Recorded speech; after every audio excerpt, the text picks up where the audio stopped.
Narendra RERA నుంచి అడ్డగోలు order తెచ్చుకున్నారని ఈ దోపిడీలో అంబటి మురళీకి భాగం ఉందని ఆరోపించారు. భజరంగ్ యాజమాన్యాన్ని వైసీపీ నేతలు బెదిరించి భయపెట్టి విలువైన ఆస్తులు దోచుకున్నారని చెప్పారు. కార్పొరేషన్ అధికారులు కూడా అంబటి మురళీతో కుమ్మక్కయ్యారని, దీనికి సంబంధించిన అన్ని ఆధారాలు తన దగ్గర ఉన్నాయని అన్నారు ధూళిపాల్ల.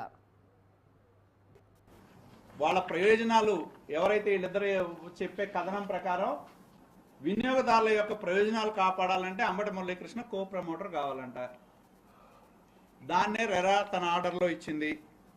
అలాగే బ్యాంక్ అకౌంట్స్ ఏదైతే వాళ్ళ కంపెనీ ఒరిజినల్ కంపెనీ రిజల్యూషన్ చేసి మీరు ఫర్దర్గా ప్రొసీడ్ కావద్దని నిర్ణయం చేశారో అవన్నీ చెల్లుబాటు కావని ఆర్డర్ ఇవ్వటం జరిగింది.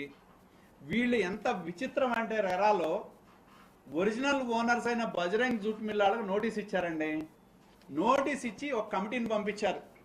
అధికారం వాళ్ళదే, పవర్లో వాళ్లే కాబట్టి ఆ కమిటీలో ఉన్న వాళ్ళ చేత వాళ్ళకి కావాల్సినట్టు రాయించుకున్నారు. రాయించుకొని ఎక్కడైనా సహజ న్యాయ సూత్రాల్లో ఒకటోసారి రెండోసారి నోటీసులు ఇవ్వటం చూస్తాం.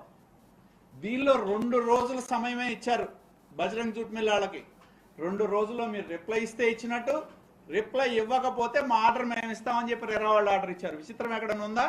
ఇది ఒక పెద్ద కుట్ర. దీని వెనకాల అంబటి మురళీకృష్ణతో పాటు అధికార పార్టీకి సంబంధించిన నాయకులు కోట్ల విలువైన ఆ ప్రాజెక్ట్ ని కొట్టేసే దానిలో వైట్ కాలర్ క్రైమ్ అంటారు. దాన్ని మించిన క్రైమ్ దోపిడీ ఇది.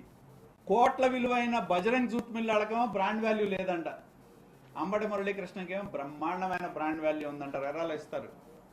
దేనిలో? దోపిడీలో ఉంది ఆయనకు బ్రాండ్ వాల్యూ. సైట్ ఓనర్లు పోతారు. విలువైన కోట్ల విలువైన సైట్ ఓనర్కి పాత్ర లేదు, కానీ అంబటి మురళీకృష్ణ మీద బాధ్యత పెట్టుద్ది రెరా.